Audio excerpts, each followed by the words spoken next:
back to my channel Gain of Knowledge. So guys, today let's learn about electric currents and its effects. Can you imagine life without electricity? Electricity is one of the most useful forms of energy.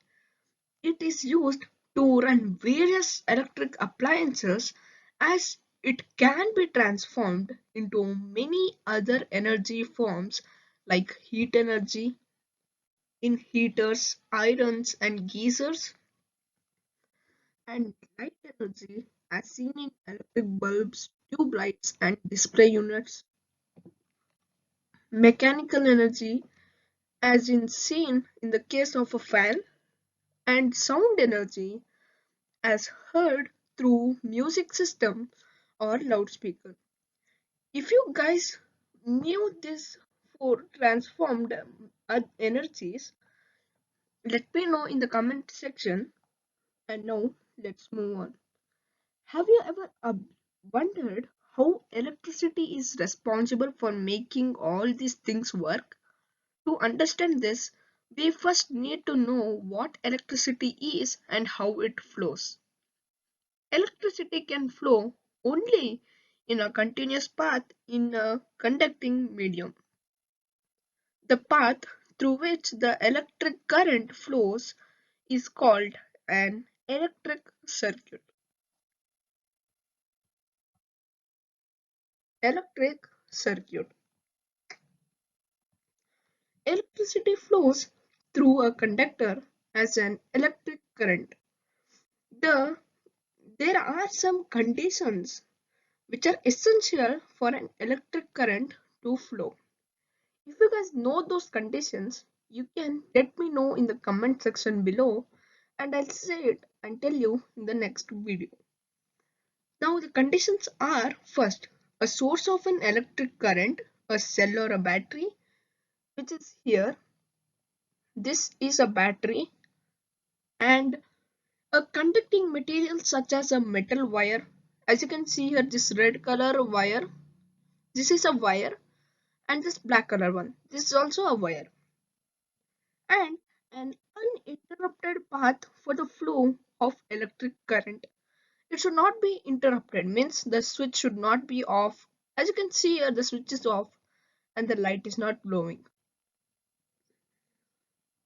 An electric circuit is an uninterrupted pathway made up of various components connected to each other end to end, through which the electric current flows.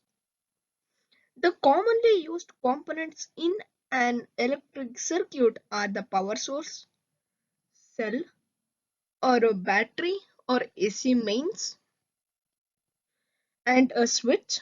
See here, this is the actual switch and this is just a model switch, and conducting wires and an electric bulb. See, these are the wires as I told you, this red color ones and this black color one. This is the wires and this is the bulb. Now you may see that this is the red color wire and this is black color. Why the color is different? They could give the red color wire here also. But no, guys, do not confuse. They have given the wires like this because the positive means red color. So they give red wire and the negative means black. So they gave black wire. So to not confuse, they gave these colors. And when all the elements are present and connected in the form of a circuit in the correct manner as shown in this figure, as you can see here, and the switch is closed, the bulb glows, showing the flow of current through the circuit. As you can see here, the switch is on here, so the bulb is glowing here. Now let's learn a lot about this now. And after that, if the switch is open or if it is off, the path is broken. At this point, the bulb does not glow. And as I told you, the bulb will not glow and it is an interrupted path. When the switch is open, it is a broken circuit or an open circuit, i.e., no current flows through it. When the switch is closed, the current flows through it and it is known as the closed circuit. See, this is the closed circuit. Wait, in detail, I'll show you guys. This is the closed circuit. Oh, sorry. Wait a second. See, guys, this. See, wait a second, one second. Guys, this is the closed circuit and this is a open circuit. This is open and this is closed. These are the basic components required for a circuit to work. Other devices such as an ammeter and a voltmeter are also connected in a circuit when designed for appliances. Let's take a detailed look at all these components. Components of an electric circuit. Cell or a battery. A cell consists of a positive and a negative terminal. An electric current always flows from the positive terminal to the negative terminal. A number of cells are attached together to form battery. As you know, this single one is known as the cell and this all joined together is known as battery. These cells can be attached in two ways, series and parallel. These are the series and these are the parallels. In series connection, the cells are attached to each other in a row, one after the other, where the positive terminal of one cell is attached to the negative terminal of the other. Whereas in positive connection of cells are connected between 2 points in such a way that all the positive terminals are attached to one point and all the negative terminals to the other. Moving on to switch. As you can see here, switch. A switch controls the flow of current by stopping or allowing the current to flow through the circuit. This helps in regulating the current in the circuit according to requirements. Moving on to conducting wires. As I told you, this red color one and this black color one. These are the wires. Wires connect different components in a circuit. The wire used should be a good conductor of electricity, so metals wires like copper are used for this purpose. Moving on to bulb. A bulb is usually used in an electric circuit to indicate whether a current is flowing through or not. If the bulb lights up when the switch is put on, it indicates that the circuit is formed correctly. Various symbols are also used to represent these components. Now moving on to heating effect of electric current. Have you ever accidentally touched a glowing bulb? It feels hot. Even the television set feels hot after you using it for a long time. But actually we did not supply any heat to that. Then how did the heat come from? Where did it come from? This heat is produced by the electricity supplied to the bulb or the appliances which are heated. When electrical energy passes through a conductor, some amount of it gets converted into heat energy. An electric current has to overcome the resistance, a kind of a frictional force offered by the conductor that results in the heating of the conductor. It is called the heating effect of electric current. The higher the resistance offered by the conductor, more the heat produced.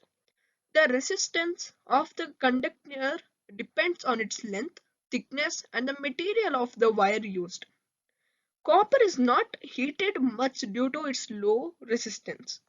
On the other hand, a thin wire of tungsten or nichrome gets heated up quickly due to its high resistance. Therefore, a tungsten wire is used in the filament of the bulb, and nichrome is used as a heating element in household and industrial heating appliances such as electric geysers, electric toasters, electric stoves, electric irons, electric immersion rods, etc. Moving on to electric bulb. An electric bulb is a device that converts electricity to light energy. It has a glass chamber filled with inert gases to which a metallic base is attached. See, this is the inside of the bulb. It contains inert gases which is neon and argon, and it has a metallic bulb attached to it. Inside the bulb there are two thick wires and a fine high resistance tungsten wire known as the filament. When the circuit is turned on, the filament offers a high resistance to the current flowing through it. During this process, electric energy is converted into heat energy, making the filament glow brightly. This is how, when a bulb is switched on, it becomes hot and emits light. This type of light source, which produces light on heating, is called incandescent. As you can see here, a small thin wire. It is known as a tungsten filament. This is the filament of the bulb that is tungsten. A filament bulb is mainly used to emit light, but it also produces heat, which results in a wastage of electricity. So, it is better to use the fluorescent tube lights and the compact fluorescent lamps (CFL) produce light. Fluorescent light sources make use of the fluorescent material which emits light. They do not have any heating coil or filament to produce heat, and hence they save energy. Nowadays, this 60-watt bulb, this is 60-watt bulb. Yes, guys, this is a 60-watt bulb, and nowadays the government are putting a ban on this bulb because it's using a lot of electricity and it also wastes a lot of energy. So they're putting a ban on this bulb, and now as I told you, the CFL bulbs, the compact fluorescent bulbs, are coming up these days, which saves the energy a lot and gives a lot of bright. So this is the part 1 of this video. I'll leave the part 2 in some days. Till then, stay tuned and bye bye.